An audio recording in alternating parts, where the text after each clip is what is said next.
Ding. Hello, everybody. Welcome back to... What is this show again? Oh, yeah, that's right. It's QuestJunkies. It's Monday night, and it's the Rhódania Chronicles. Say hi, guys.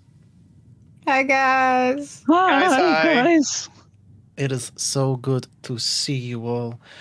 Apologies for the late start. That's not the right sound effects. We don't want that. We wanted something else. That's a bit eerie and creepy. What is this? Why is Sirenscape being a so-and-so? Oh. Okay. I guess we'll go with goblins. this then instead. Yes, hello.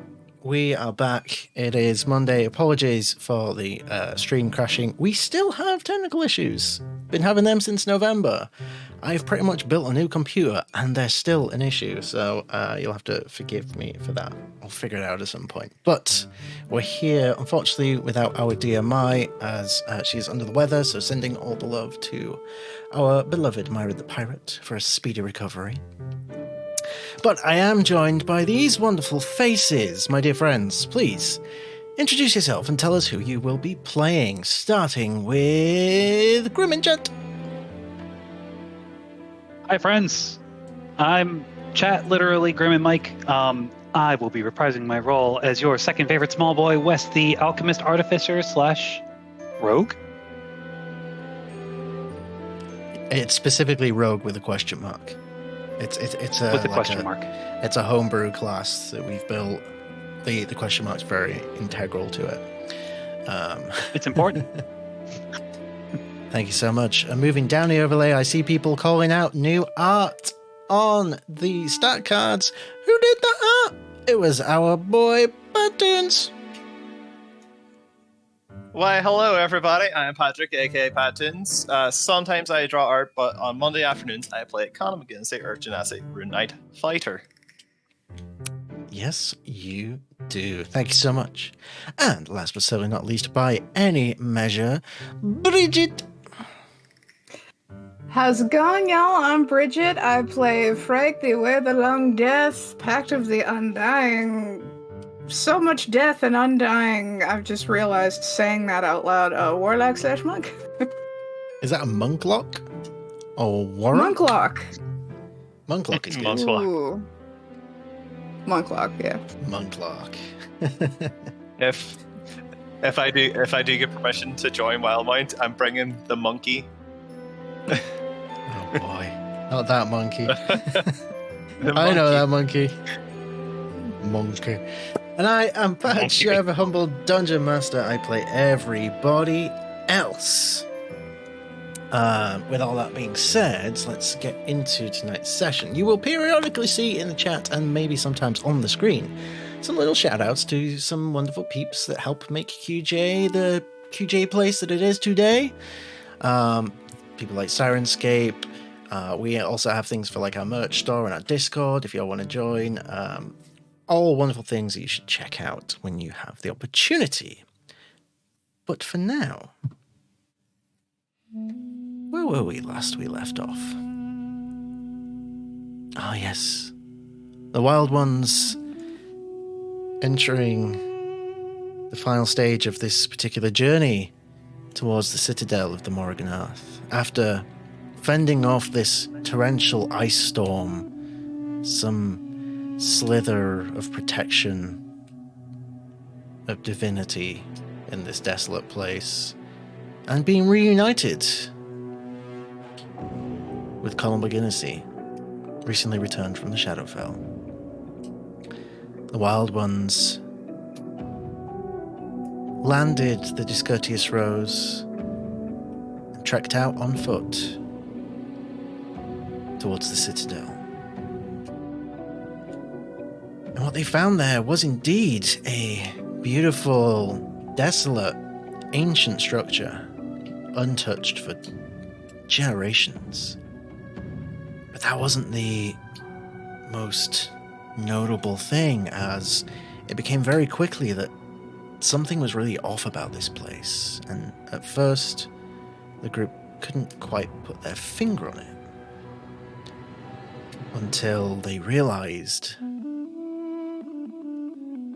some lingering effects of what happened here to the gods thousands of years ago during the scourging left this place barren of all forms of divinity. Any magic from a divine source just does not work here. Reaching out to the gods seemingly does not work. What could have done something like that? Something that not only would essentially shoo the gods away from this world, but have such a lingering effect thousands upon thousands of years later. Well, that's why we're here. Here to find it out. And see what the connection is between the Shadowfell, Frike's father, and another mysterious character, the Gurden. After the initial approach, the group entered the Citadel proper and found statues devoted to many of the gods, including some of the forgotten gods. They also found a mural on the floor showing a timeline of events that occurred, showing the reign of the gods, the scourging, everything that followed. And then they saw themselves in these ancient murals, charting almost their entire journey, right up till this very moment when they arrived at Morganath. But the final slate was empty. And upon realizing this, Frike heard a voice in the back of her mind, one she had heard once before, during a dream. The mysterious man of shadows, seemingly in league with her father in the Shadowfell. In league or in control? Still too early to tell. But that is where we left off. And it is also where we rejoin the Wyld Ones. So over to you, friends.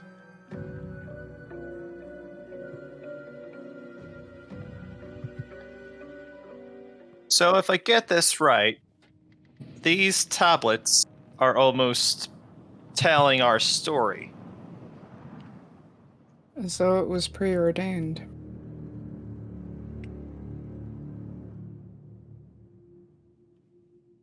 So it knows what we're going to do next, or it writes it as it's happening? It... well... Perhaps it does. Perhaps there is some sort of magic here, but we just don't know what it is yet, or we don't have access to it. Did you say the next tablet is blank or destroyed? There were a few that were destroyed earlier on, but the ones with you guys on it are completely intact. The final one, the one that follows you guys arriving at Morganath, is just blank. Like it's not been made yet. Are we far away from the ones that are destroyed? No. So the way that I recall, everyone apart from Frike is sort of stood in that central space where the murals are on the floor, and Frike went up the stairs to get a bird's eye view of everything. Yeah. Mm-hmm.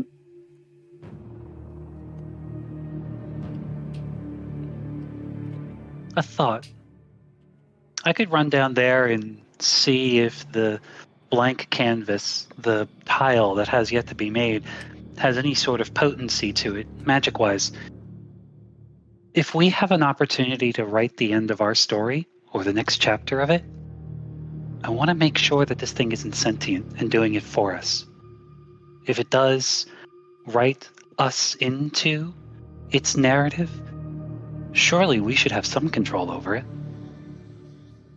I don't mind going down there and seeing what kind of potent magics there are, if anyone wants to join me. I kind of want to see if I can reassemble like the broken stuff to see if it tells stuff before our start. Because I mean, I don't like this whole.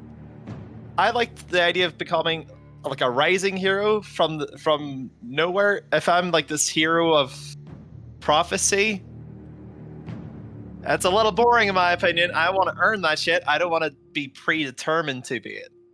So I want to see where the root cause of it is, and I'm going to try to follow the past here. But if we're following the past, and the future has yet to be written, technically speaking, we're all heroes of prophecy to some extent, or perhaps victims to it. Assembling them's a good idea. If we find us in there, I'd be surprised. It may be that Morganoth still has some latent potency behind it. Perhaps it's the place itself. Living and working. Exactly. Sentient. If it's sentient, then even if we put all the tiles together and try to uncover what the next tile is going to say, it won't matter. It's a living, breathing thing. Its own subconscious, its own will. It could write that ending for us now. It could write the next chapter tonight. But first, let's get down there and see what we can do. It could be a stretch, but it could lead some clues to the convergence. Could be the reason how Reese, Rhódania, Bob got here.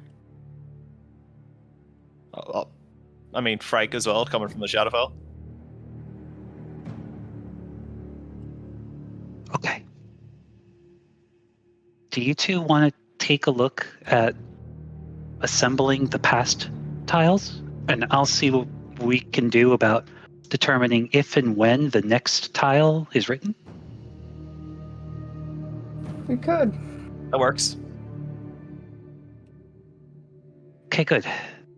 Race you to the bottom, and I'll just go down as quick as I can. Sprint down. Okay. Easy enough to do.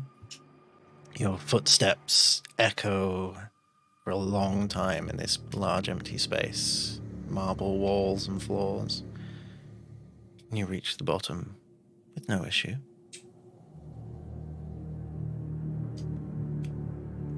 We'll kind of look up. Well, don't slack off just because I had a brilliant idea. If I win before you guys do, you're gonna owe me. And I'll go over to the blank tile, and if possible, I'd like to cast Identify. Okay. Cast Identify. What does it look like when you cast Identify? So previously, when writing the scroll, it was just the fingertip kind of casting through the text. And I think this time around, this is really sort of the same thing, but drawing. And perhaps the spark is now sort of purplish, goldish purple. And it kind of tracing along, just looking for shapes, looking for anything to identify in there that might either A, determine what the next mosaic on the tile looks like, or B, if there's anything that the finger just catches. Okay, interesting.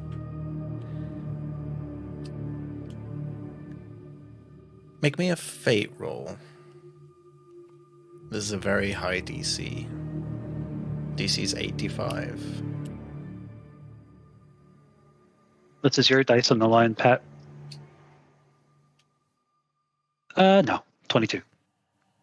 22. Okay. So you successfully cast Identify. You just don't get anything extra. The identification spell goes through, and what you see before you is an old slab of marble. Nothing more.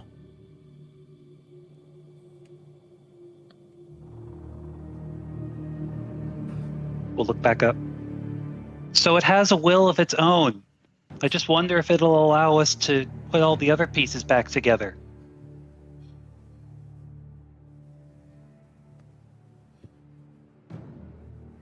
Donald already being on the ground floor, questioning why Wes wanted to race him when he was already there, makes his way down towards the broken tiles.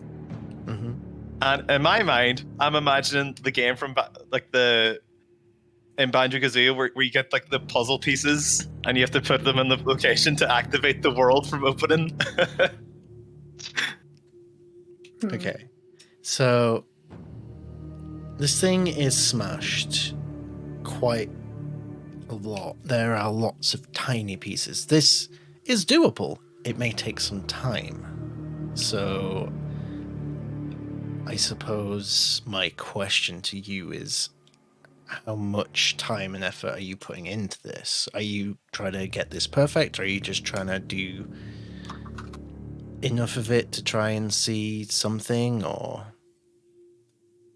Can I do a quick perception, insight, whatever you decide? Essentially, I'm kind of... Before I get stuck into this and do skill checks for that, I want to kind of assess the scene, like... I know we're getting bad juju vibes, but do we seem under any like imminent threat? Like, is something going to jump from the shadows at us? Perception, especially if I start like touch this perception stuff. or investigation, your choice. Okay. Can I do that as well? Sure. Gonna go perception because it's got higher. Mhm. That is 13 plus 5 for an 18. Oh, 18, very good. And Frank? 23. And 23, also very good. You scan around your surroundings. The only thing you pick up is the same absence, that same empty feeling that you've had since you arrived here. And you concentrate on it, just try to pick out anything. Connell, you don't pick up anything. Frank, you rolled a 23. I'll say that you shut your eyes and you listen. You try and almost attune yourself to this place. The hair on the back of your neck stands up as you truly try to understand this absence, this feeling. You hear your heart beating in your chest. You feel the pulse in the back of your ears as you concentrate.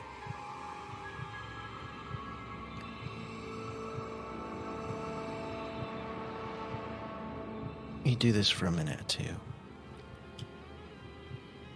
And you don't pick up on any imminent threats. But you rolled a 23, so I will give you one thing. Though, you may not like it.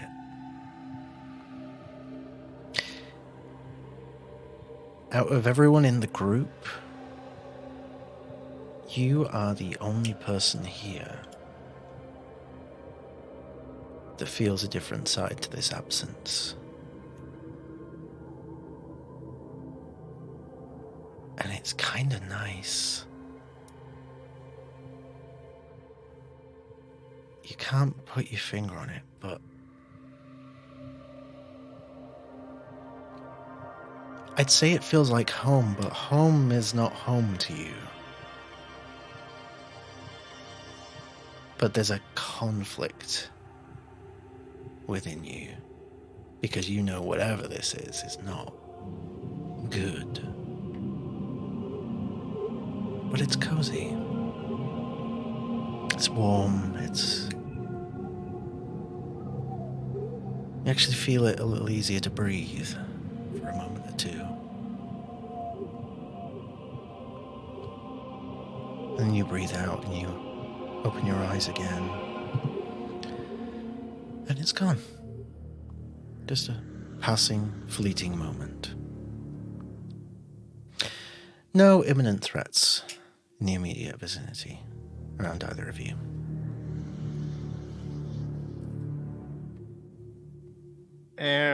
Connell will keep his weapons close, but he'll start grabbing blocks and start like moving them to try and like ascertain like some order, as if it was like a big giant jigsaw puzzle. Okay, let's have a look here. Let's call this.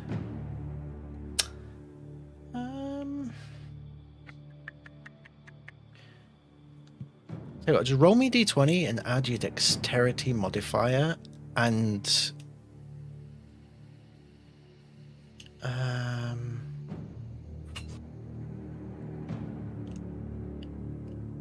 add a d4 to it as well. So it's 9 on the dice, plus 1 is 10.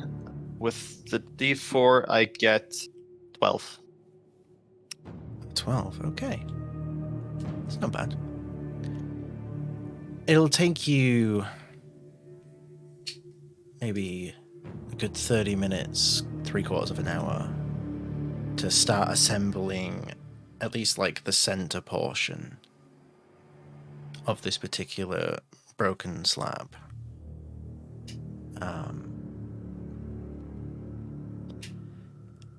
Some of the pictures are a little obscure. They could be upside down, they could be elsewhere.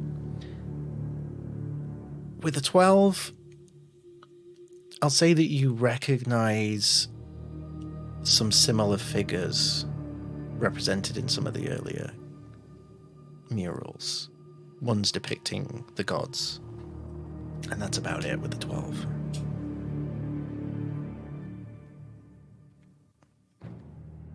Yeah, like for the next little while, that's what I'll be doing, is just like taking as much time to try and assemble whatever this is. Mm-hmm.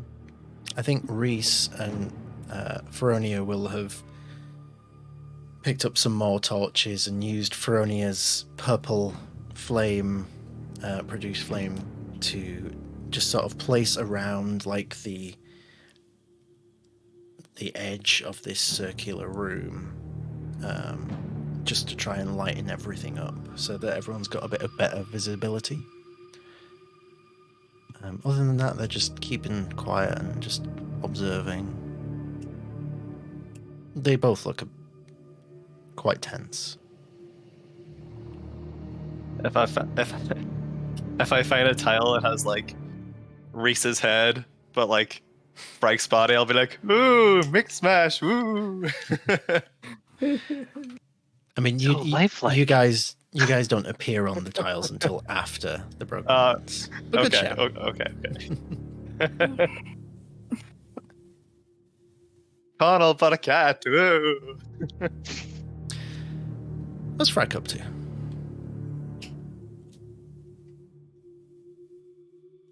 Mulling over an idea. I mean, don't stop there. Do go on.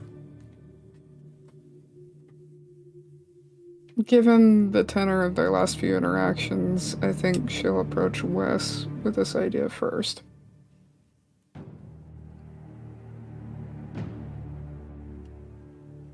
Well, everyone here, you're the least terrified. Have a lot of confidence to you, Frank. What's going on?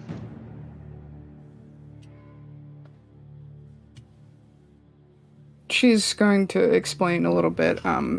Clutching I think she might just start like clutching the necklace a little bit protectively now, knowing that it's acted as a shield up until this point, healing them. And then she would kind of explain that to Wes, how like the last few interactions with her father have happened on his terms, but this amulet was a way of taking her power back and just telling him in no uncertain terms that no, like, we're not doing this your way, we're going to do this my way.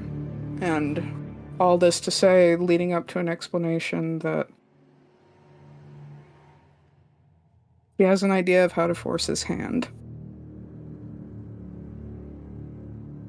So what are you thinking? We could pretend that this curse, this shadow curse, has overtaken one of us, and I could, for a short time, remove the necklace and act as though one of you have been afflicted, and they're now turning against me and threatening my life. I don't know if it would work. I don't know who it would draw the attention of first, either my father or the Shadow Man, the god that isn't supposed to exist, but if they felt compelled to intervene, then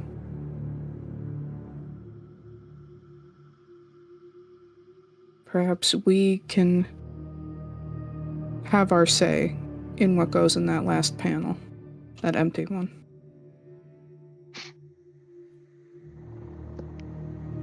So, if I'm understanding correctly, you kind of want to put yourself in a clear and present danger enough that if the events of whatever would supposedly happen might draw your dad or the other guy out, that they would at least present themselves here in our world and intervene before you were in any real danger.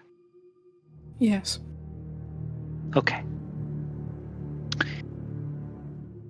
I think there's a way to do it, but I don't know if it's us turning, because if you were cursed by the shadow curse, surely they know more about it than we do.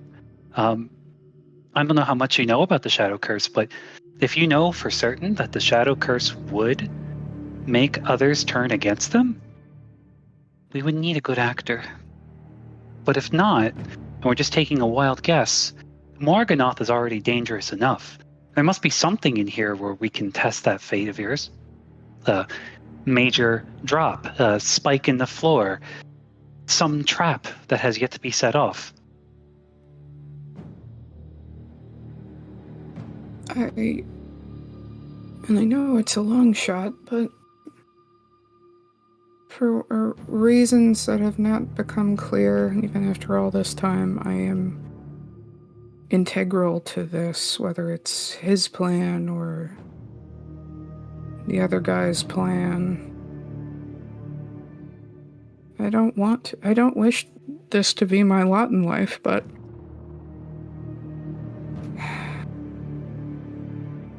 I think we put it to a test. If they have a vested interest in whatever outcome I'm headed towards, then what would happen if they were to receive a warning that I may be off of the path or into the path of oncoming danger? Well, if it's the case that you feel yourself so positioned on this chessboard that it's worth testing, let's try something a little more instant, other than betrayal. That may not be enough, especially if they understand the Shadow Curse better than we do. And if that's the case, Morganoth's bound to have something here that'll test that. Does it make sense to do a little more investigation before we call it a night? See if there's any clear and present danger, and test that theory? Right. We haven't explored everywhere yet. It's an idea. We'll see if we can find something that makes it not the best idea. Well, if Connell's here, we'll find clear and present danger. So if there's anything that could trigger it, we'll just need to do it together. Let's go with that. Hey, Connell, you want to get in trouble? It goes in this square hole. What? Trouble? No, it doesn't go. Not everything goes. Not everything goes in this square hole. No, you'll Wes, break it. the circle piece goes in the square hole. You'll break it. Stop. But this Actually, one it does goes go in this square hole. No, good job. That does go in the square hole. Don't try to make it fit. It's going to crumble. Guys, do you like my mural? What did you make? Patch, what did I make? Roll me d20. 18. An 18. You made New York City. Come on down to the Big Apple. You just got a round of player inspiration from our dear sneaky rogue thief, also known as Celosia, on Wednesdays. With an Thanks, 18. I'll say that you made good progress with the mural, but then you had an idea. A very Connell idea. So, as everyone looks over at this mural that has been made, there is a sort of not to scale replica silhouette of Connell in a fighting pose made of shards of ancient marble forged by the gods of Rhódania.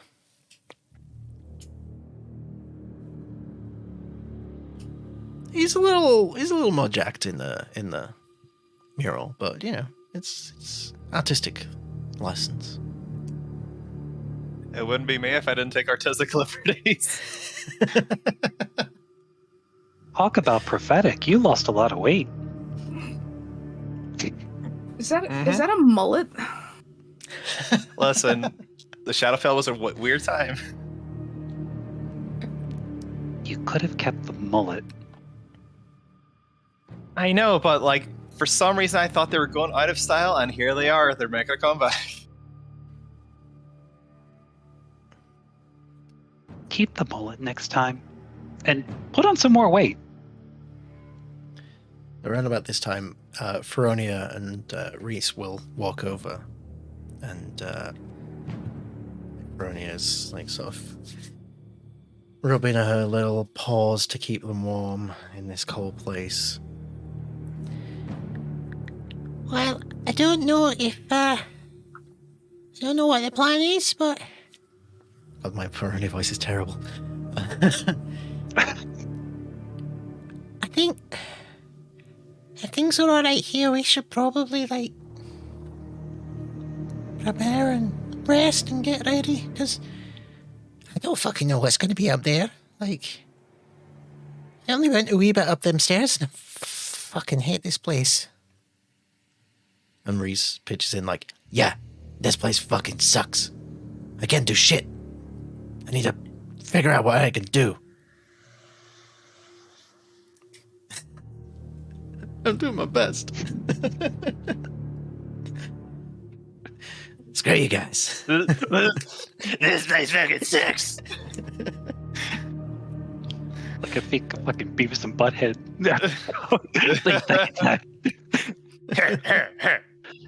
Feronia. What was that we said a while ago? Roll for bitch. Roll for bitch. Feronia. Oh my god. Feronia. All right, that's we gotta have fun out of that. Connell's gonna like redirect towards Frank and Wes. You guys mentioned that there's trouble. We're looking for it. We were hoping you might be able to find it for us. Son of a bitch, yeah, man.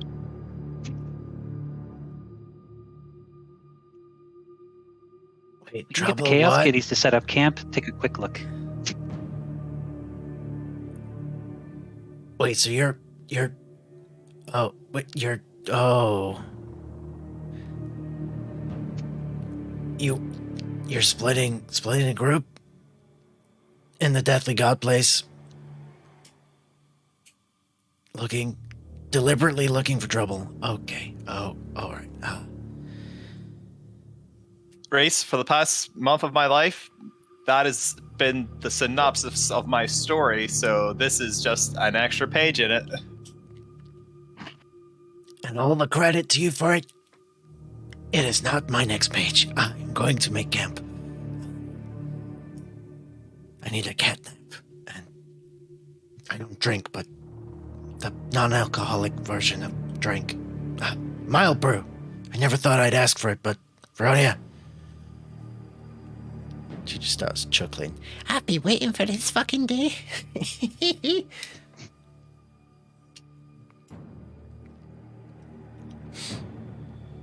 And they'll start What's the worst that can happen? basically All right, setting what do up a you little need to do? camp over at the far wall, where there's like the most torches, so that there's more visibility. So Right, this is not like Baldur's Gate. You know, you can't just jump straight back to camp when you want, so be fucking careful, alright? You can just go to an entirely different location from where you were. Wouldn't that be fucking nice? Just gives Astarion a little ring on the sending stone.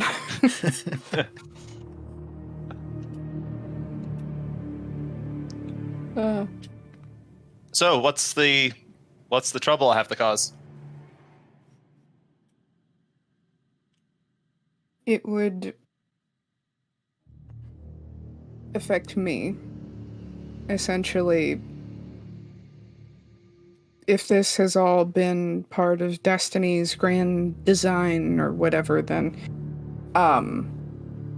we're finally at this part of the party, and I want to send an invitation to either my father or to the god that doesn't exist.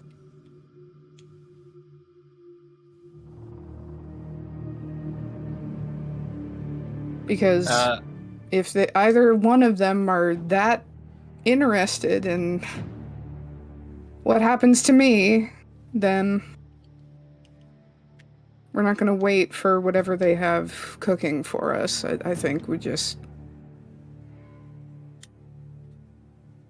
we take control of the narrative. But what are you asking from me?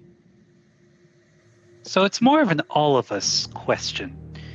We're trying to put Frike in a position that puts her in the most clear and utmost danger, enough to trigger her dad or this god deity to pop up into our world so that we can finally confront them here.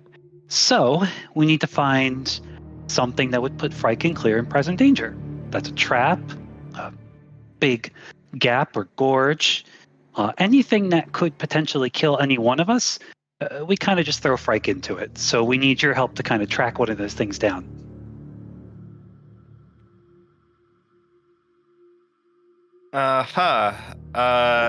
Patch, from being in the would I have any knowledge of how this works? Or, like, if this... I mean, not if it's gonna do what we're asking of, but, like... Has Favos mentioned any particular thing about this scenario? I don't think something like this would have come up in conversation, no. Yeah, like specifically putting her at risk. No. It's a very interesting move, I will give you that. From the past couple of weeks, there's been a particular interest while I was there that dead or alive, they would come for Frike either way. We can try.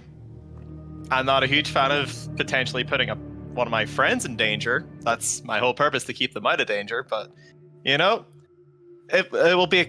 What's the one you say a controlled ass meant? Wes? The controlled assing? Assessment? Assessment. The controlled assessment. No, control Aspen was right. Okay. Controlled assessment.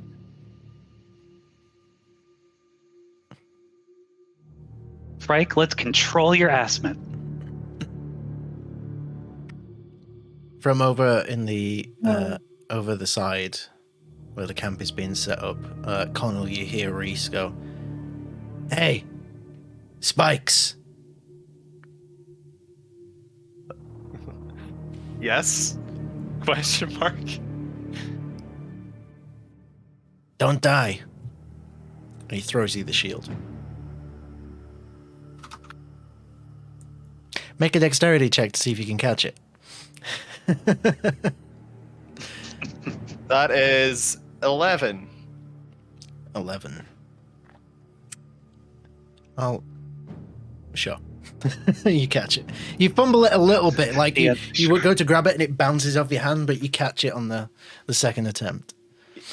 You ever see that Avengers flipper of Chris Hemsworth failing to catch Mjolnir and Cap catches the shield perfect? Uh-huh. It's that.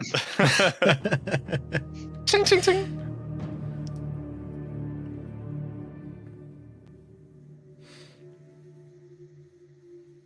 All right, let's do this, I guess. Let's go look for danger. Onward. I'll lead us All right. into whatever next room there might be, Patch, on this level. Well, on this level, there's nothing, just the flight of stairs that goes up, which you only went partially up, and they go a long way up. The central spire is massive. There could be many floors ahead. It's strange that there's a save point and a mogul in the corner. There could be some funky business up these stairs. Guys, why am I getting a quick save logo up top of my head? Why do I hear lead inquire? Why do I hear Frike screaming, "Father!" in my head? Why do I see this red bar at the bottom of my vision saying boss? Uh-huh. God. Let's go upstairs. We're going upstairs. All right. The three of you head upstairs. A solemn glance from the other two setting up camp as they wonder if they've made the right choice in staying. And the last you see before they go out of sight, they begin having some sort of discussion about something. As you head up the stairs of the citadel of the Morrigan-Earth, can I get a marching order, please? I'll go first. Okay. Middle Where's seat. up front? Middle seat, Frank. Connell taking the rear. I'm performing the assment. Putting He's the ass in controlling Aspen. the Aspen. God damn it. Okay. Are you going stealthily? Or are you going quickly? How are you proceeding? Let's say stealthily, Yeah. All right. just in case. Can I get a group? Well, first of all, can I get a group survival? No, I want a group stealth check, and I want a survival check from Wes because Wes is leading the group. Yeah. Okay, so stealth first. Okay. At disadvantage, I got a Oh, 4 because I'm a clay clanky heavy armored fighter. I was gonna say it's your freaking armor. Ugh. I got a Good 19. to know. 19, okay. 12. Alternatively, if I took my clothes off before this check, it would have been a 15, but no. Well, next That's time pretty get good. naked. I'm surprised you had clothes on in the first place. It's cold. It's very cold in this place. It is. Those little rocky nips, you know. Oh, Here's glass. So you All right, survival continue check. up the stairs. Oh, natural 20. Natural Wow. 20 on the survival check. Folks, if you've got them, spam those emotes in the chat. If you'd be so kind. Amazing. with a 12, I'm thinking it's one of those cases of breathing too loudly when you're hiding from the killer in a horror movie for fright. I'm going to add a little bit of extra flavor to that, and I'm going to say that it's also like being startled every 3 or 4 seconds by the clanking of armor from Connell behind you. And hearing go, oh shit, oh, ah. Damn. Reese messed with the strap on this shield, god damn it! Yes, that shield will require attunement as well, which I believe takes time. Oh, Does it? you might have to sleep on it. It does. It's you can just slap it on. Really? No, it's not attunable. You just slap it on, Patch. Let me check this. Surely, like... Oh, shit. It's your role. It's your role. If you want me to attune to it and not get my super third eye, I mean, rules is written, it does not require attunement. I'm surprised by that, but that's the rule, so fair enough. Okay. I see where you're at, Wizards of the Coast. You're trying to fuck me over. Okay. We'll see. Wizards of the Coast controlling your assment. They wish. So I mean, a good it's thing only an uncommon web item. It's not like super magical. it's a good shield, though, It's stupid good. for an uncommon weapon. So, good timing on the natural 20, the survival, because that will make up for the very non-stealthy rolls. But you continue up as the staircase spirals and spirals and spirals as you climb up further into the darkness above you where the torchlight does not reach. Do you bring any source of light with you?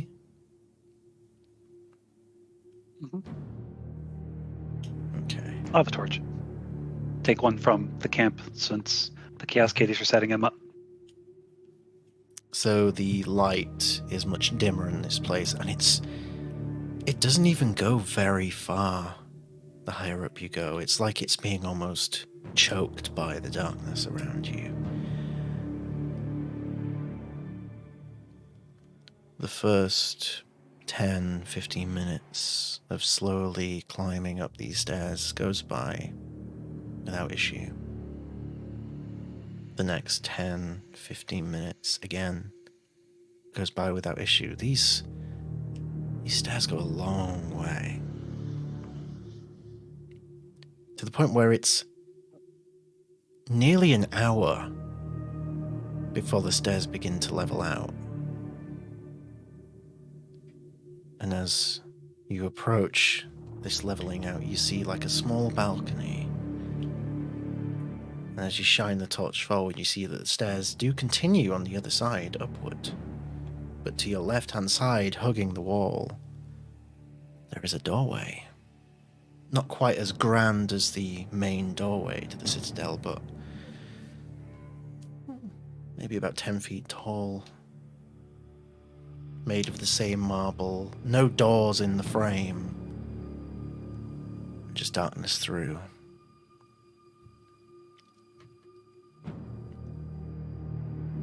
Want to give it a look, guys? Yes, sir. Yes.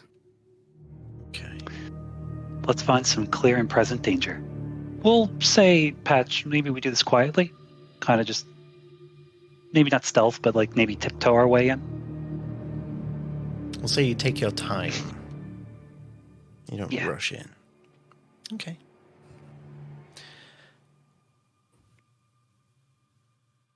It opens up into a chamber. Not massive, just about, I'd say as big as a school cafeteria, shall we say.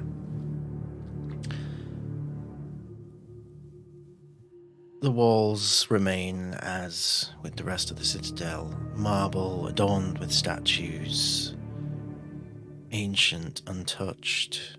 If it weren't so cold, this place would be covered in dust.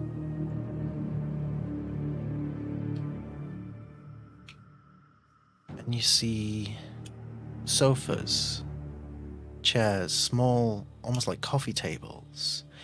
At the far end of the room, there is a large marble fireplace. It is empty.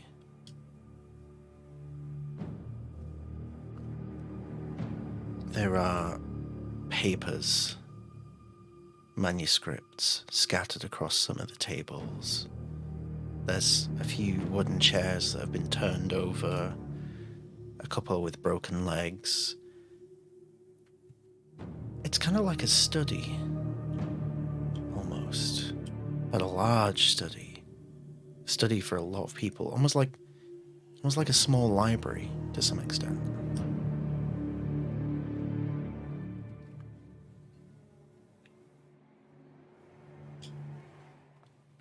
Going for the papers. Okay. What languages do you know, Frank? Common, Elvish, and Sylvan. Okay.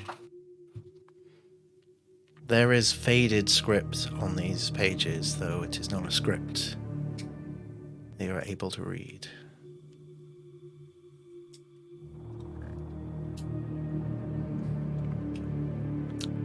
Does anyone else have a look at them? Well, we'll peek. We'll take a peek. Okay. What languages do you know?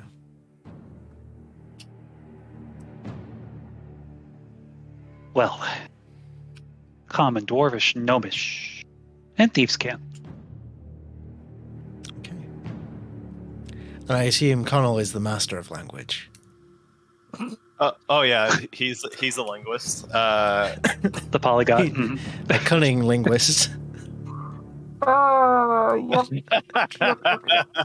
It took a second, but I got there. Welcome to Connell- QuestJunkies. Connell's just like having like a quick skim as he walks past. Common, giant, primordial. Why the fuck did I choose primordial?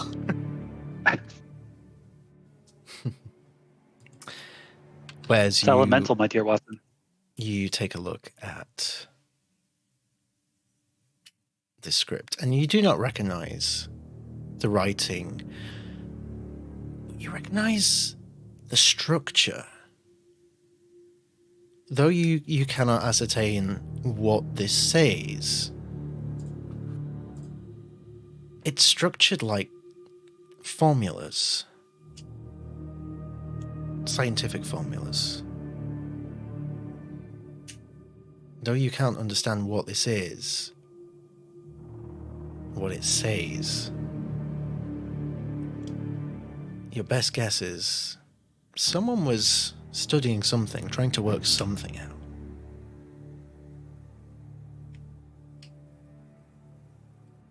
Something will go down somewhere at some point in time. Things are afoot. Seen some things, man, and some stuff.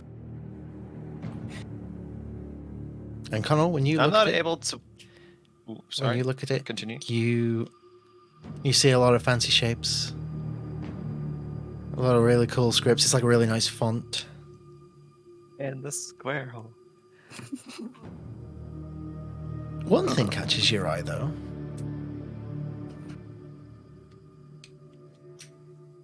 the character for Shadow in Primordial.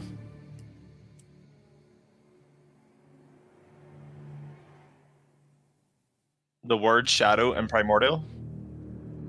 It's written as a character. Primordial's more like hieroglyphics. Okay. And that's why you picked Primordial. I knew it was going to be important from last time.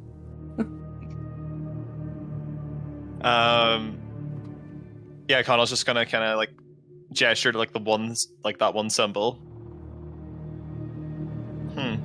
Shadow. That's what this one means. And then he's gonna quickly look at like others to kind of see if he can see, like in this place, has he come across that symbol before? Not in this place, no. What does the actual hieroglyphic look like? Oh, interesting question. So, I would... To be honest, I would liken it more to a...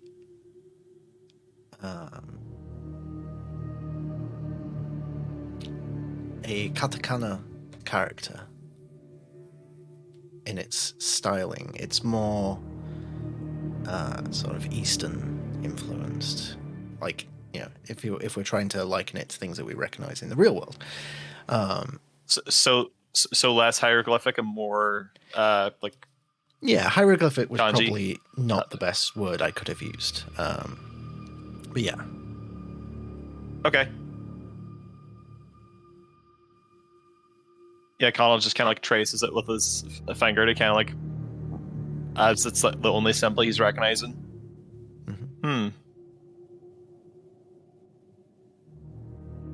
And then just like a quick glance around the space, like looking for just, would anything happen if we start like lifting this stuff, or like if Wes put this in his bag of holding, would something trigger, for example? There's only one way to find out. Let's go for it. This is the danger we need, and danger's my middle name. Connell Danger McGinnis.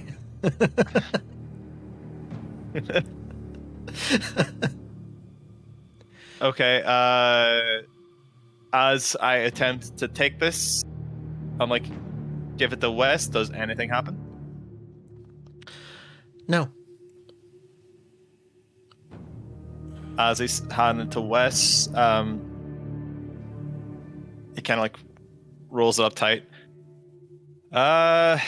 We may need this later. It may have some more clues for us. I'm only able to make out the word shadow from it. But,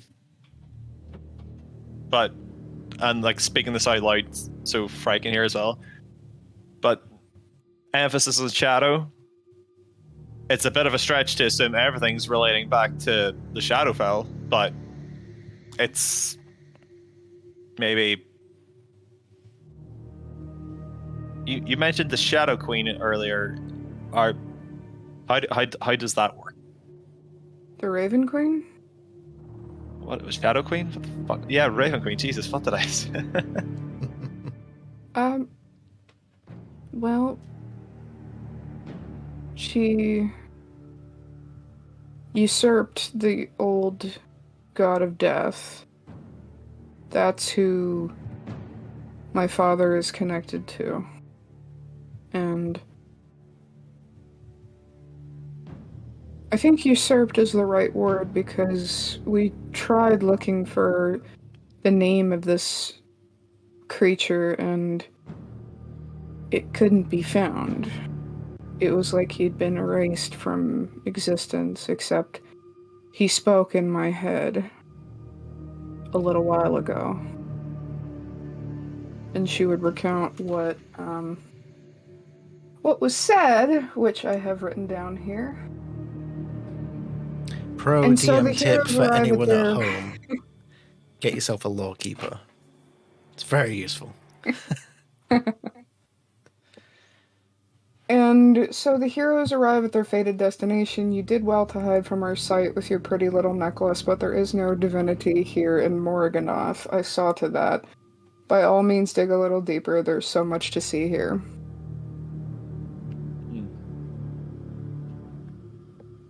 Yes, we knew there was something behind the curtain, but like we were never able to like see it or ascertain like what it could be.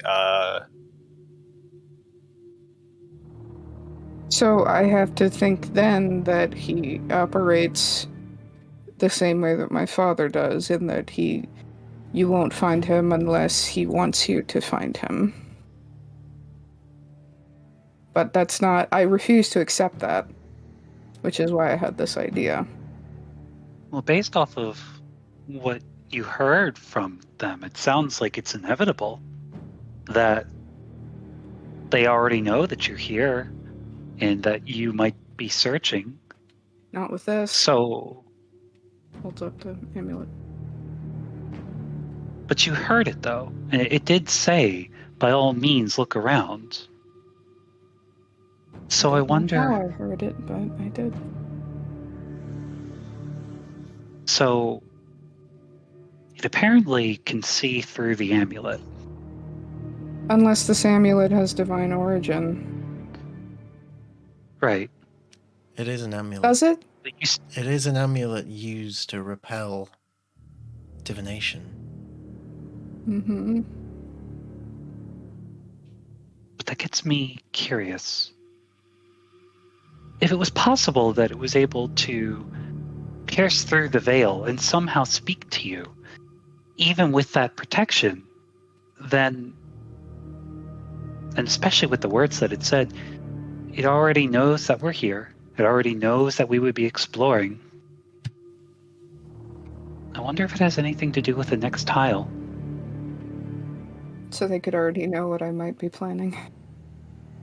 So it doesn't matter. God damn it all to hell. Are there any murals or tiles in this room? The walls are bare. Just bare marble.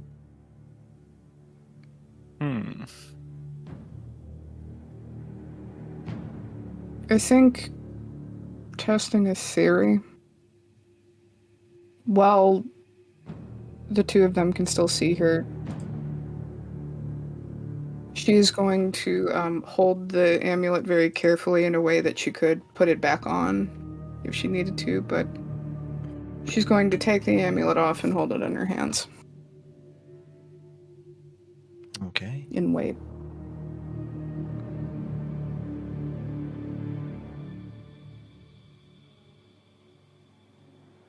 How long do you intend to wait? Give it 5 minutes. Okay. Come on, Dad. Don't ding-dong ditch this time. You've had enough time to get your damn milk, Dad. You better come home and have some explaining to do. And bring that carton of cigarettes with you. Damn the cigarettes. The next 5 minutes go by painfully slowly, Frank. I think you unconsciously grip tight onto the necklace. 5 minutes pass. You don't notice anything other than when you relax your hand, you see the indentation from the amulet in your palm where you've been clenching it so tight.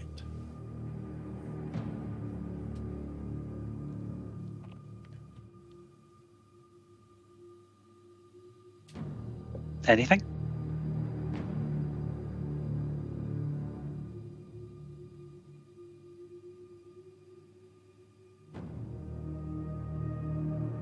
Nothing.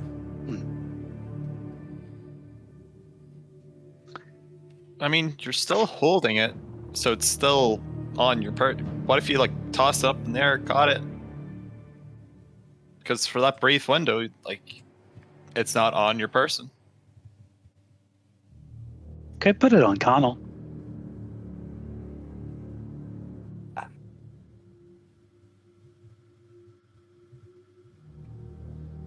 Looking for the nearest available surface, like the end table or something to put it on. Plenty of tables nearby. Easy enough to do.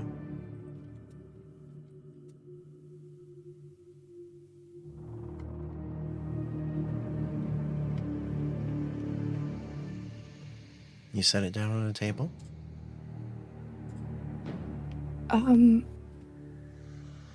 And if you will allow me to warp the logic of a spell that Frank has. I'm listening. I'd like to use True Strike, the cantrip, on myself. To essentially determine the most non-lethal place that I might get injured.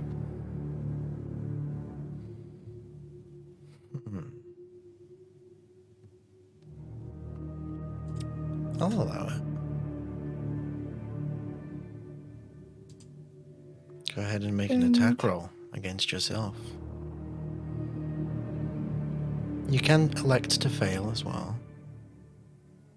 And allow it to hit you. You get with advantage though, right? Because of True It's Strike. true. You can also deflect missiles and... Yeah. I'm too strong kidding for yourself. myself. just having an arm wrestle with yourself. Your magic grants you a brief insight into the target's defenses. On your next turn, you get advantage on your first attack roll against the target, provided the spell hasn't ended. Flavoring this as an Eldritch Blast. I did roll. It's not high, but essentially holding it in her hand and then essentially scraping like the most non-lethal it's like a abrasion is the word I'm looking for. It's creating an abrasion on herself, so I'm assuming that's some kind of damage I'll be taking, but Okay. Go ahead and roll damage for Eldritch Blast.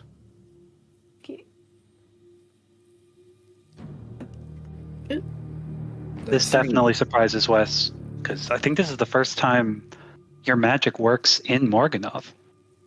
Last session it didn't, so this is very curious. The Eldritch Blast is divine.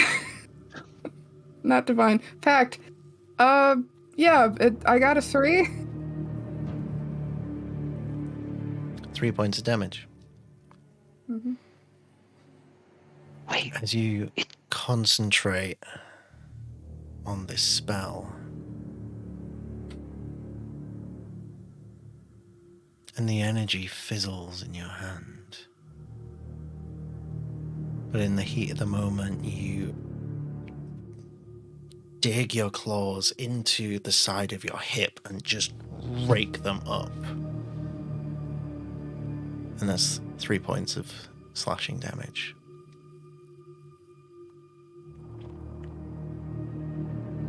And just in the just for a moment, it looked just in the briefest of instances, when you did that,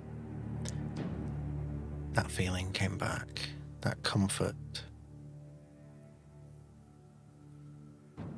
This place got a little bit warmer. Just for a moment. And you look at your hand and the blood drips from your nails.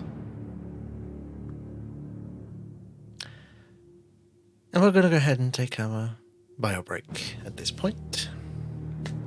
So, do stick around to find out what the fuck these guys have gotten themselves in for. They get offered a long rest and they say, screw that, let's TPK. We can still go back.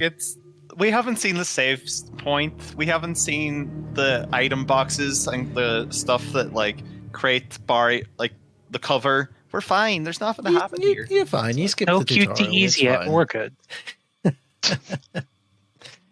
But we shall see you shortly for the second half of this little session.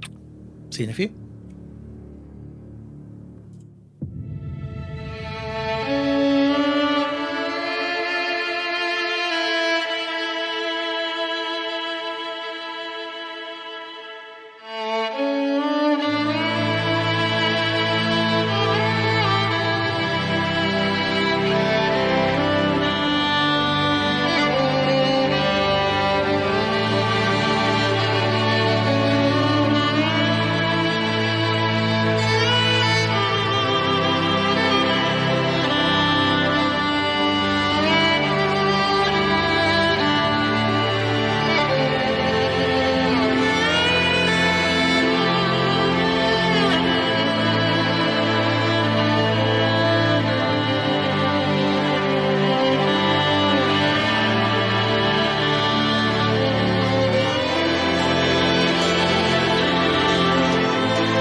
Welcome back, dear friends, to the Rhódania Chronicles right here on Quest Junkies. We return to the adventures of the Wyld Ones as they have climbed the staircases up and up into the depths of the Citadel of the Morganath. They currently find themselves in a large room that appears to be some sort of study, where they have examined some papers, mostly illegible, but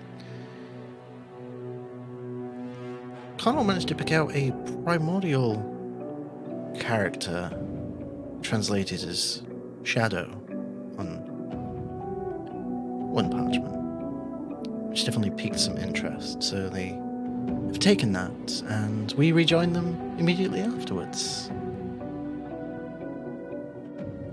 Connell's gonna kind of scold Frike for hurting herself. It's like,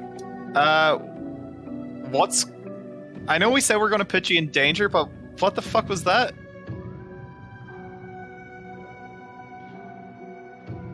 I don't think there's a response, because I think she's focusing on that fleeting feeling of comfort. And so with bloody hands that I imagine get smeared on the side of her face as she clutches her head. Get out of my head.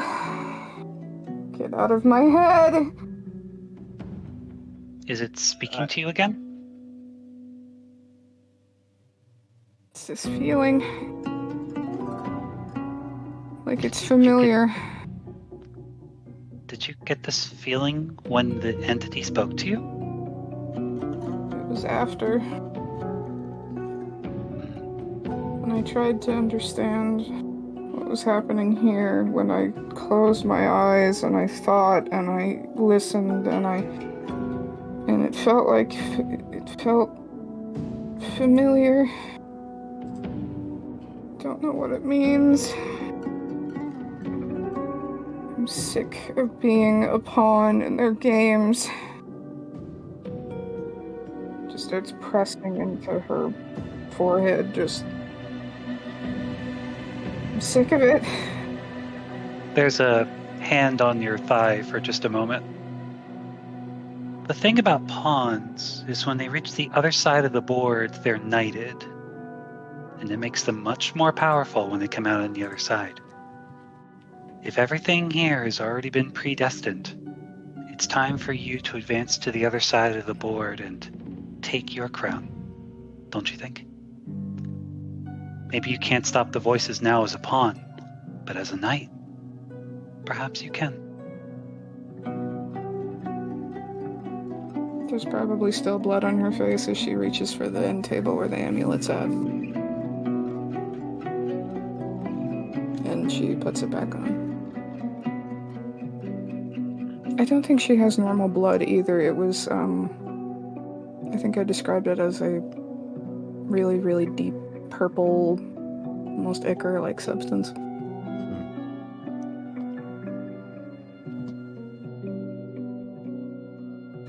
Whether or not this is worth anything anymore, I can no longer tell, but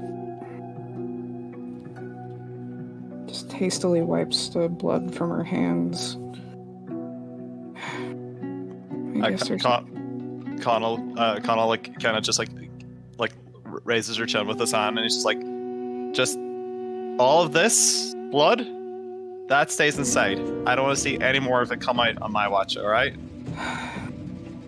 I thought it would draw their focus. Perhaps they'd believe that the curse itself had advanced and overcome my mind. Or maybe we haven't found a clearer and more present danger. There's a whole citadel here. If they're not here for a little scratch, they're here for something more. I guess so. First, let's deal with this. And I'll use my first level spell slot. Just yell, "Shit cunt!" at the wound and heal you for... I love how that is just canon now. HP. You get 6 HP or 6 points of healing damage. Thanks. this kind of damage. Feels like we're running around in circles.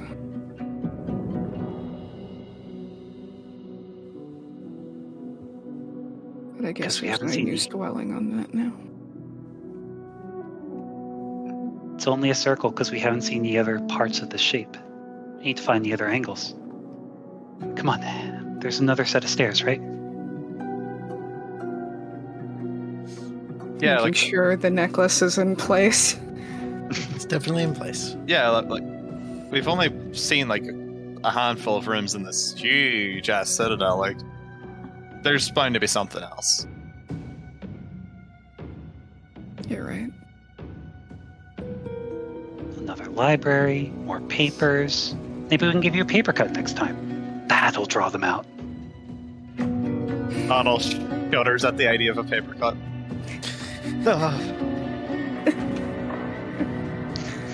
Make a wisdom saving throw. I'm joking.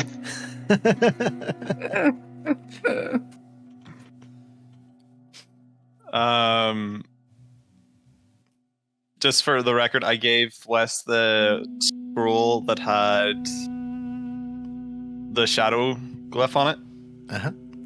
or shadow word for the Flag of Holden.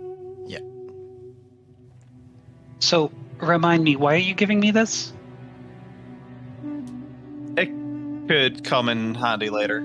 If I'm able to figure out what one of these words are, there might be others, and we could probably put them together and figure something out. Or we could find something that translates it. Oh yeah, sure. We'll just go next door to the other citadel and ask the neighbor for a translation. Pardon me. You never know. There could be a translating stone or spell handy. The neighbors could be very friendly here. Pardon me. You Do you always happen just to give have him a a cup cup of of translation?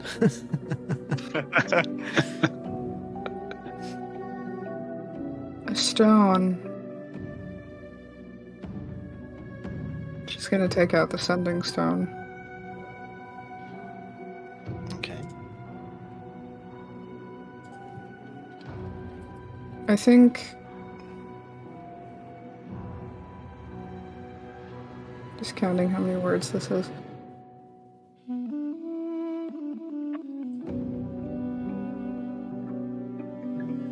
With the necklace on, she's going to use the stone to attempt to contact Phobos. Phobos. Interesting. Brother, do you endure? It's Frake.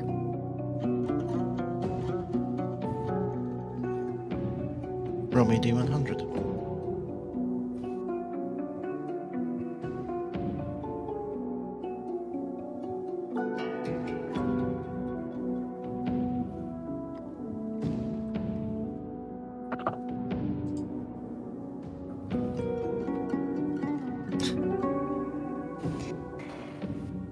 That's a reaction. Try that. Is that 69? Is that 69? It better be 69. 69's are crits. Come on. There's no way she'd be like, I have to take a photo of this unless it's 69. It Where's could the be a fuck- 1, where- it could be a 100. Chat, 69's are always a crit. If anyone else tells you at your other tables, they're wrong. I mean, that's rules as written under the House of Mike. And the My Book house. of Grimm. You got a 5. A 5. Oh wow. 005. Amazing. So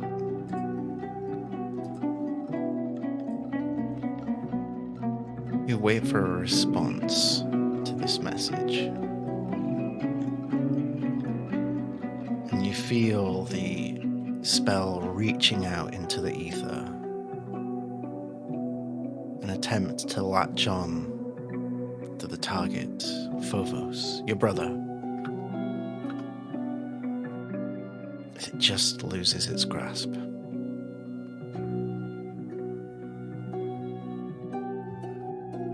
Because if the target is on a different plane than you, there is a 5% chance that the message does not arrive. And you rolled a 5.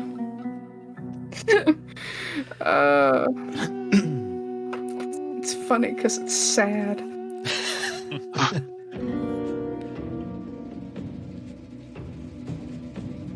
But as far as Frike is aware, perhaps that could be just down to the nature of this place.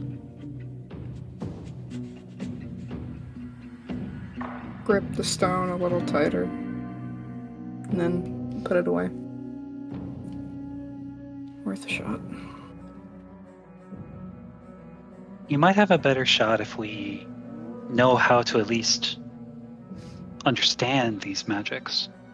It seems to be sentient, its own living being, its ability to create tiles out of events, seemingly or unseemingly. Certain deities can speak to you, willingly or unwillingly. I think it's better that we understand what we got ourselves into properly before we try that again. Or, scratching ourselves on the side. Doesn't it seem like everything in existence here predates existence itself? What do you mean? It's too ancient for all of us to understand.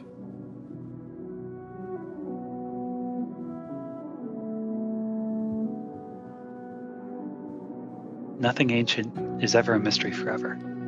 It's just a matter of how long it takes for us to crack the code. Come on. There's more rooms here. We should take a look. All right.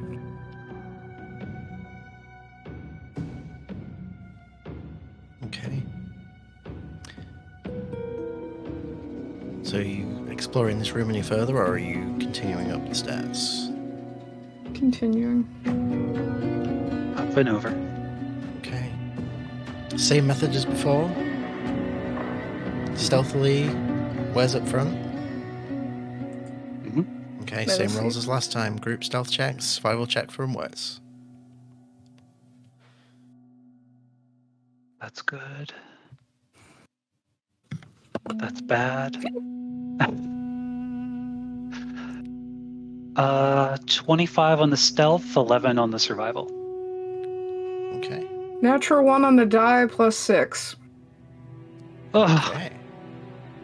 I got a 19 out of 10, meaning that's 11 on my stuff. Okay. Good to know. The next leg of the journey up these stairs seems to take much longer.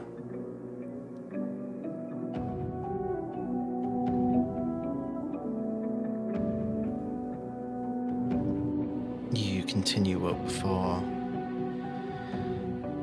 I'd say, a good hour and 10 minutes.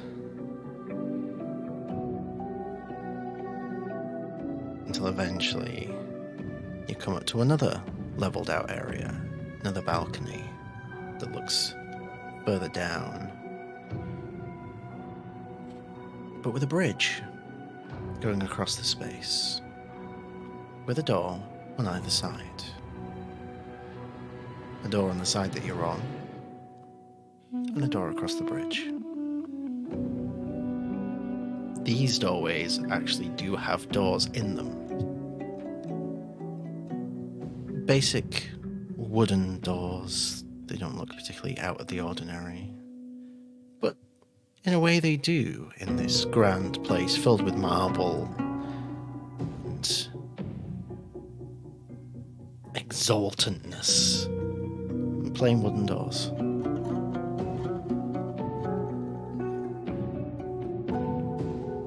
For flavoring, I think the closer they get to the top, the more frustrated they get until Frike starts just stomping and just muttering to herself, well, they already know we're here. What's the point?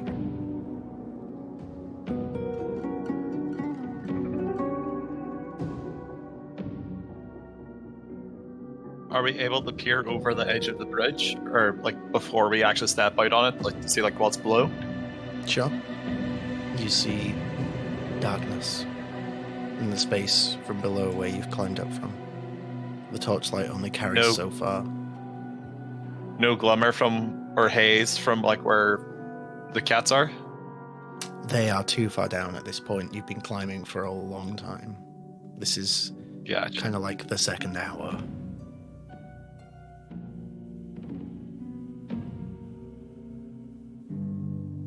Does the bridge seem structurally sound? It's solid marble, much like everything else in this place.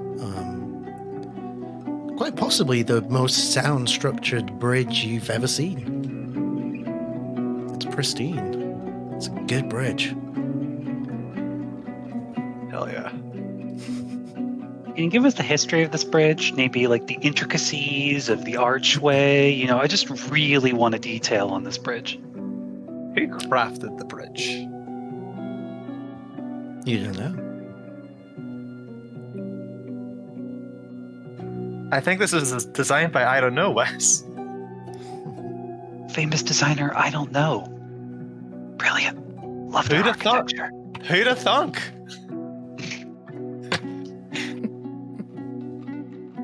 Oh, please continue. Don't Is mind. there- Roll for tomfoolery. Are there any murals or text written along this chamber, along door frames, on the bridge? No. No murals or anything like that. On the balcony area where the bridge hangs overhead, you do see, like, at the bottom, at the top of the stairs that you've just climbed, and the top of the next set of stairs that goes up, as yes, this does go higher, and you see more statues representing different gods.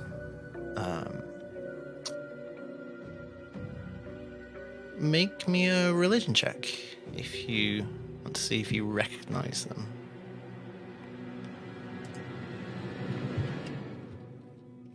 That's cocked. That is a naughty one. I know not. 3. Religion? 19. Okay. Yes, the man of science.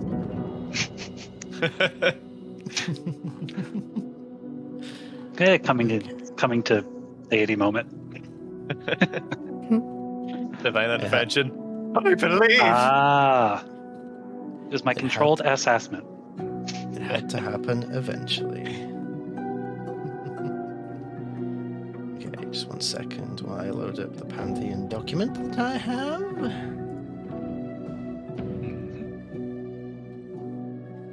So we can get descriptions Well, Frank, if you're as right as possible. looking for clear and present danger, I can't think of anything more than a drop I can't see the end to. So I was right. We're going to Gwen Stacy Frank. Oh no. It's still too soon. It's been 10 years, but it's still too soon. Can she get a look at the drop? How far the fall is? You've been climbing for 2 hours. It's a substantial drop.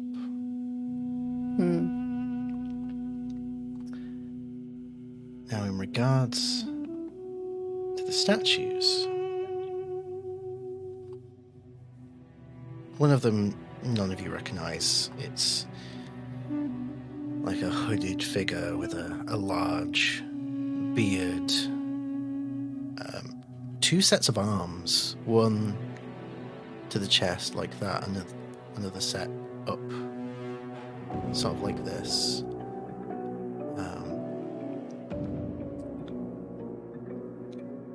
Other than that, no real unhumane characteristics to them. The other one, you got a 19, right, Wes? Mm-hmm. Okay. Let me roll for this one. Let's keep it interesting. 2, 3, 4. Ooh, okay. We are going to get interesting. This figure that you see here looks very gaunt, almost zombie-esque, but elegantly dressed, wielding a large dagger, and it seems to be like liquid has been carved into the other hand as it's held up, like dripping down. And you see a symbol on the base, which is a skull with smeared blood around it. With a 19, you would recognize this as the symbol of Baal.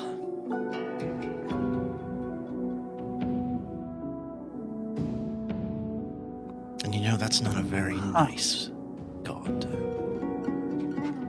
But a god nonetheless.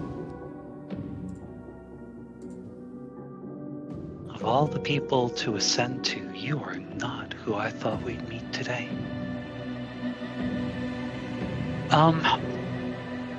The first one, the cloaked one, I have no idea, but this is Baal. Does he look familiar, Patch? That is the question.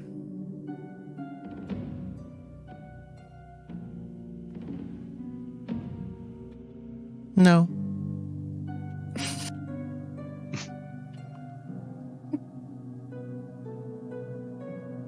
But you do wonder for a split second, what if? But no. Is it a no because I rolled a 3 on my religion check, or just an overall? We'll have to wait and see.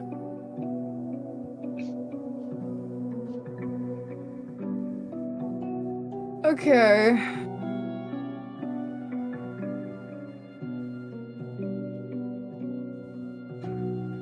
And because of the 3, I doubt she would really know anything about legend and lore.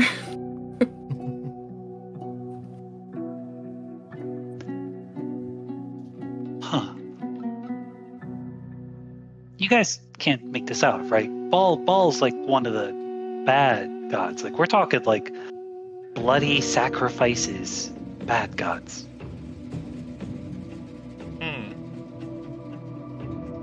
Can't say it's familiar to me. It sounds awful, though. Is this a temple to Baal? Can't imagine. But they all had statues here. It was a temple to multiple. The Raven Queen had one. What if the gods are like collected here as if they're like your action figures on a shelf? If they were. There's some kind of like magical celestial beholder that can turn them into stone, and this is their collection. If they're frozen. Literally. Patch turns around and she's like, fuck, this is good.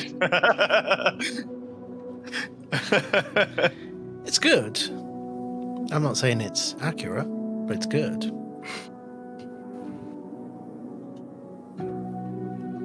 Guessing, all we're doing is guessing.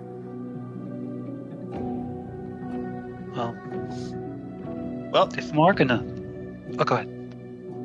I was just gonna say, well, we may cross this bridge and see what else we can find out. Well, there's the door on this side, too. Yeah, we can check this one first. Might be more necropolis than seat of the gods. Okay. We'll go through the door that's closest to us on our side of the bridge. Okay. You go over and you try the door. The handle opens. It's not locked. You walk in, the torchlight revealing the interior of the room.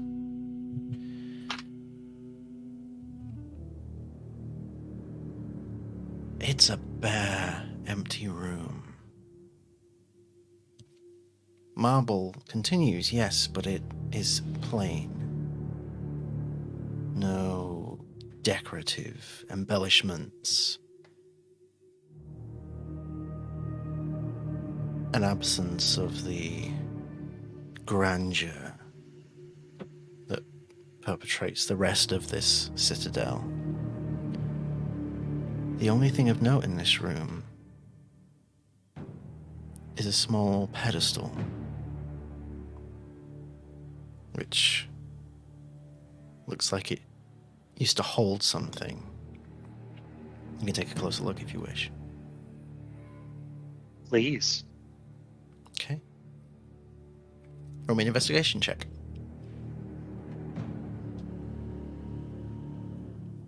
Hmm. 15. 15. Okay. Glancing over, you can see that there is, at the center of this pedestal, there is an indentation, which seems to form the shape of a necklace. A round necklace. A long chain over the top.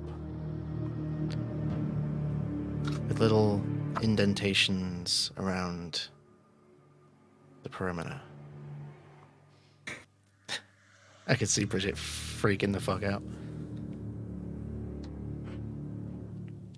Hey, Phoenix. I found it. Am I lost at the moment? You sweet summer child. It looks like it once held a necklace. Frike? Any chance your medallion fits this? Kind of points to the pedestal and sort of the indentation.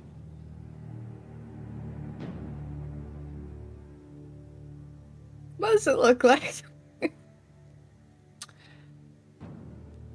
It doesn't look like it would fit. Your medallion is more sort of oval shaped. This is a pure circular medallion.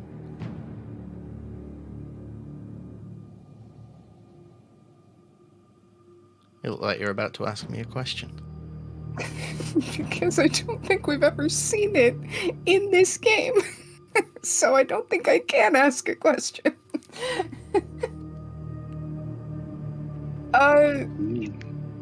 Just tell Wes, no, I don't think it would fit. It fits in the circle hole. God damn it. It all led to this. The ultimate puzzle.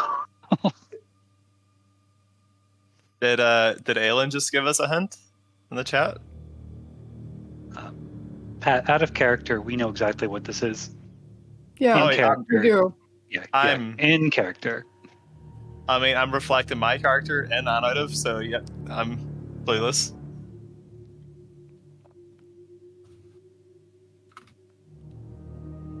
Strange.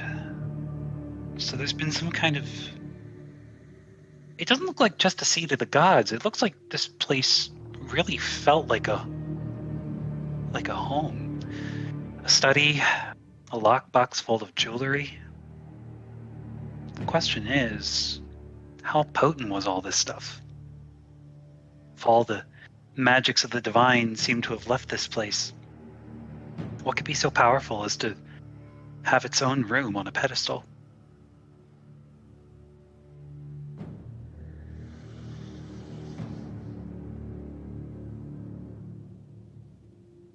More questions.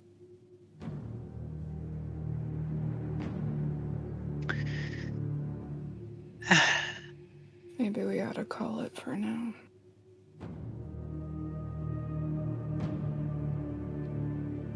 Everyone For make me now. a perception check.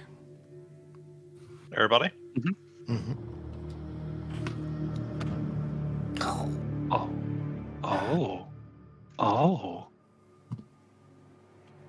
22. 10. 24. I think, Frike, the frustration of the moment fully encompassing your mind. You fail to notice what the other two notice for the first time in this space, this place. A noise from across the bridge,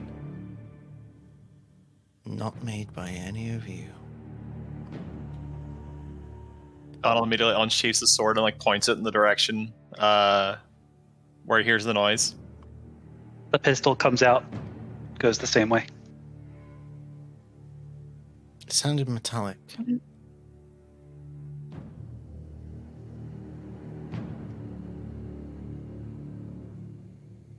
What? Stay behind us, Frank. Connell. I think we'll maybe just take a peek through the door, see if we can determine anything. Okay. You creep over to the door. Turn the handle. Slowly begin to open the door. It creaks as it's not been opened for quite some time. As torchlight fills the room. The room is identical to the one you were just in, but with one slight difference. A figure standing at the other side of an identical pedestal.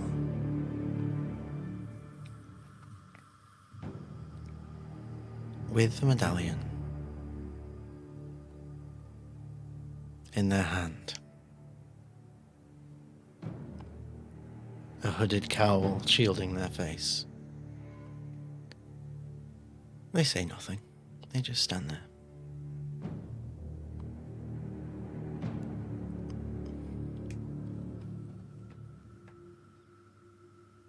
Do you mind telling us why we're not alone?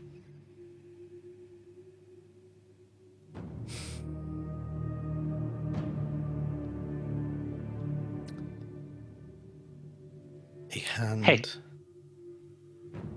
reaches up to the cowl, pulling it back, exposing their face. Bridget, could you do me the favor of describing the other Frike for the rest of the group? Everyone watching. Give me one. Pulling a Dark Ray moment on us. What? There's two?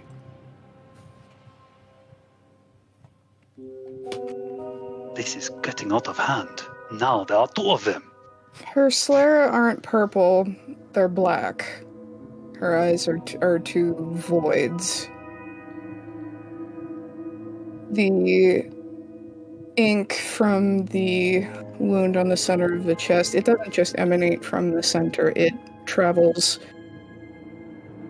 all over her body, and one half of her face, particularly around her head, is laden with scars on one side.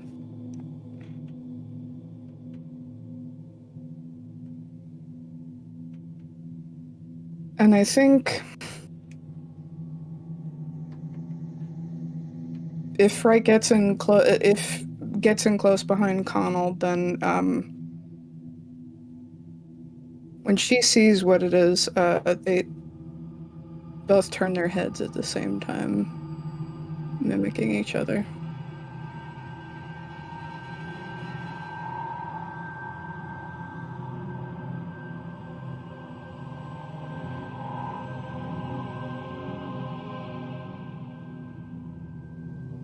And when she speaks, no. You hear a identical echoed. No.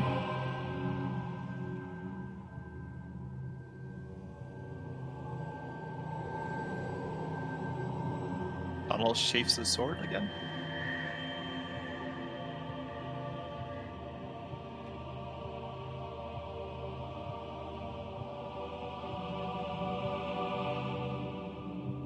No, I saw you. Their voices echo. She takes a step forward, pushing past Wes and Connell, and there's more. As though they're looking into a mirror, just lifting their hands and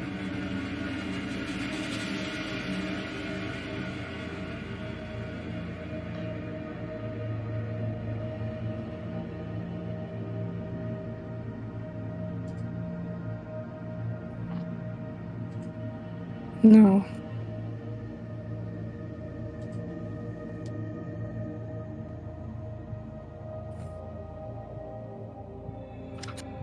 No.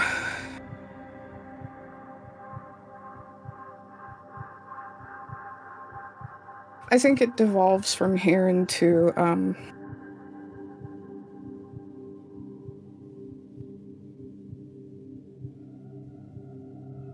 senseless ramblings, just no.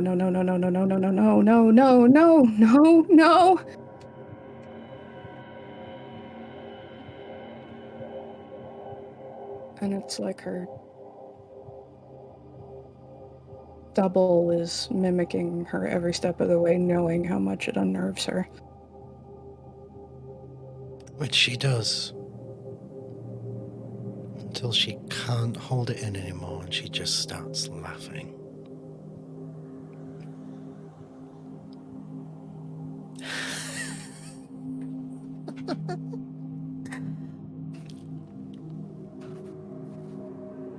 Yes. Yes. Yes, yes, yes, yes. Yes. In a flash of energy, she leaving behind a trace of white feathers. A similar effect when you use the blessing of the Raven Queen, but this looks different. You hear movement behind you. You turn around and you see her at the end of the bridge, heading into the other room, smiling and closing the door.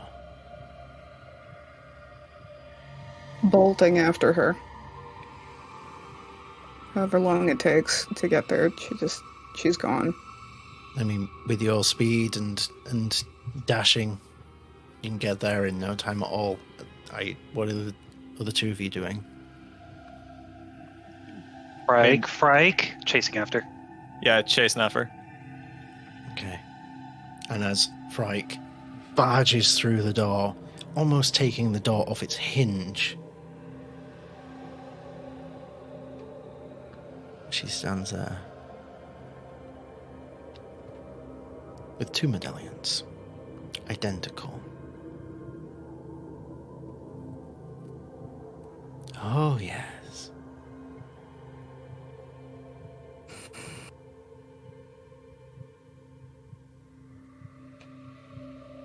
See you soon.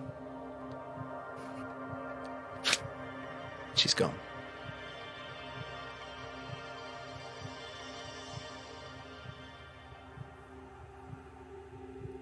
Frake backs into the nearest wall, clutching her head, and she just screams.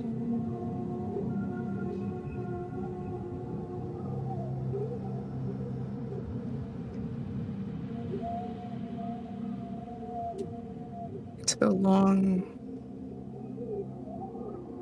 unrelenting sound until there's no air left in her.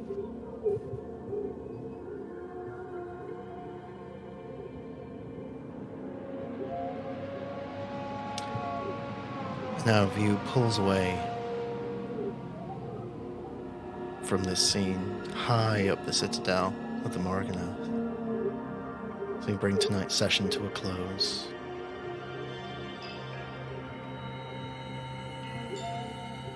But I'll leave you with one last scene.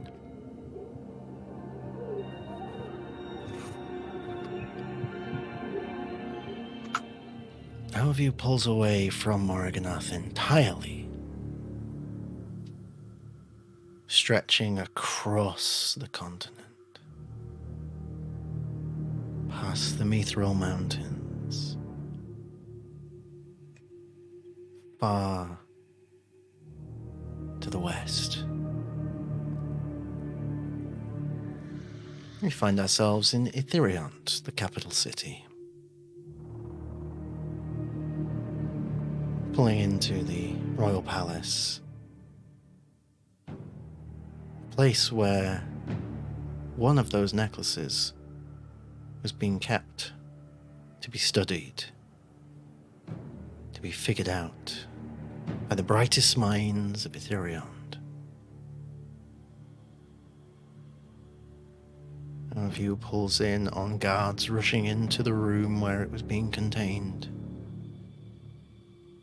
It is littered with bodies.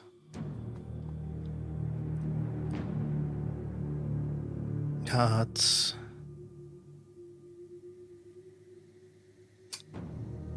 Thinkers, great minds, students.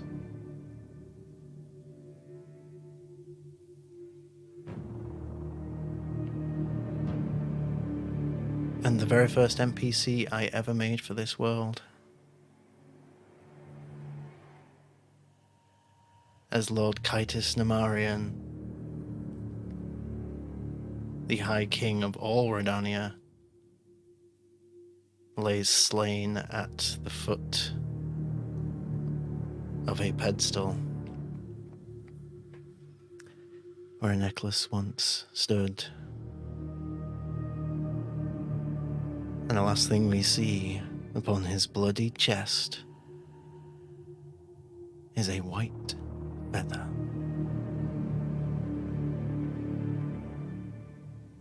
And that's where we'll finish for this week. So, with that beautiful, wonderful, happy campfire session out of the way, I'd like to extend my love and thanks to all of you for tuning in tonight and my wonderful players at the table. Thank you so much. Let us go around this said table. Please reintroduce yourself, my friends. Plug anything you've got to plug, and give us your favourite moment from the session. Going in reverse order from last time. Break. Oh, hello. I'm Bridget. I've been Frank. And Frank. And Frank. And Frank. Technically, Patch has been Frank. I've been here the whole time. The whole time.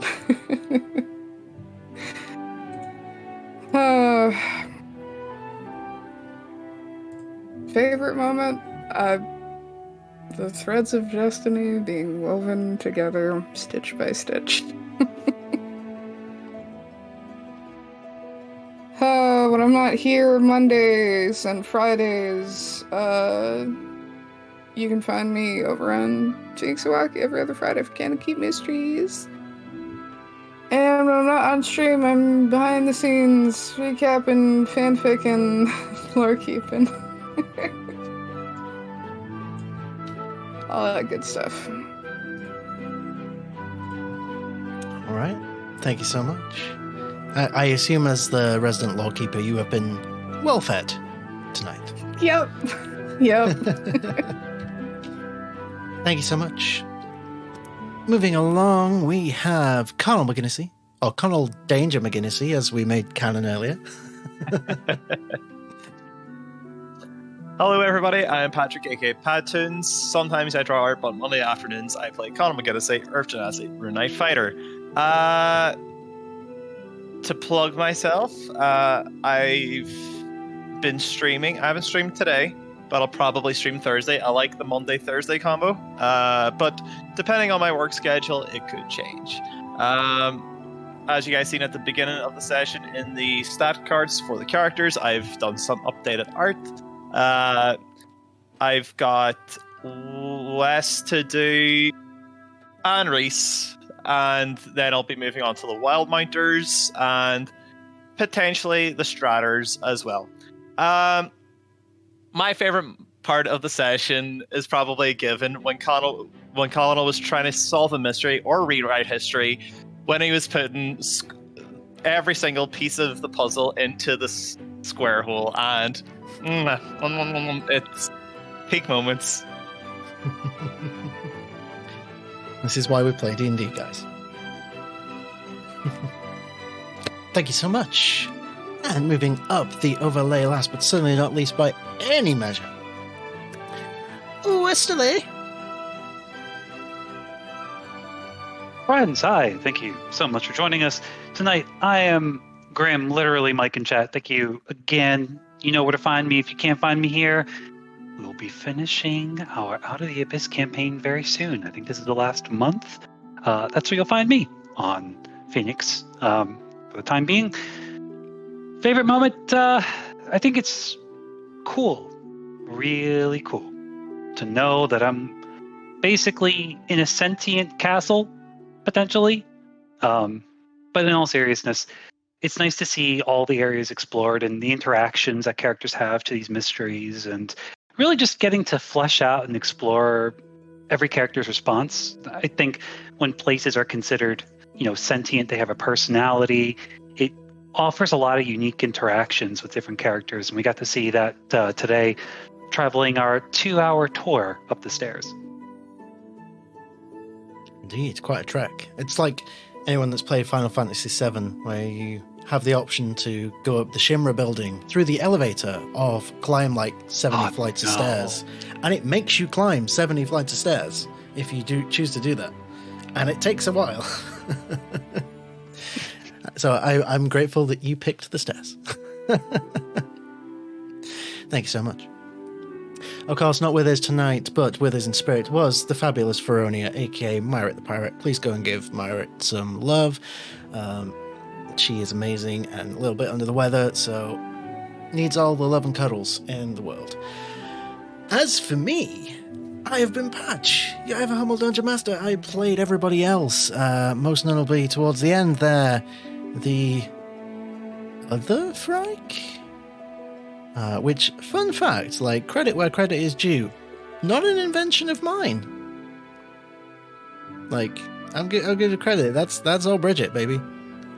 So, shout outs to our lawkeeper for giving me that gift of punishment. But yes, welcome to Quest Junkies. You can find us every Monday, Wednesday, and Friday with the current schedule. That schedule may change after the next couple of weeks. There's a lot of changes going on with the campaigns at the minute. So once we know more about that, we will let you know what's happening with that. But for now, you can presume every Monday, Wednesday, and Friday will continue as normal as we figure out real life stuff. Scheduling, the bane of every D&D circumstance.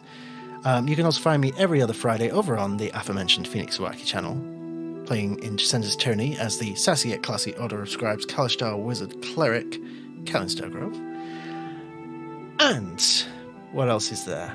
We have, in a couple of weeks, for my birthday nonetheless, we have our first foray into Candela Obscura. We're premiering it live on YouTube. Hopefully multi-streaming it as well. We need to sort all that stuff out if we can. But it's probably the best thing we've done ever. It's the most produced thing we've done ever. And we got hype from people from Critical Role about it, which is terrifying but amazing. And yeah, if you want 5 and a bit hours of the ever wonderful Scarlet song showing us just how terrifying TTRPGs can be and graphic, you'll enjoy it. It's a good time. I'm so excited to get back into it. So that's that. Just, keep an eye on the socials for all the information about that. As for my favorite moment, there was a lot. Like, I love the put the circle in the square hole. That was amazing. Killing my first ever NPC is kind of terrifying and very sad. But, you know, sometimes you have to make these big decisions. So there's that. But I think listening to the description of the other Frike, and in particular the mimicry, is something that always really creeps me the fuck out.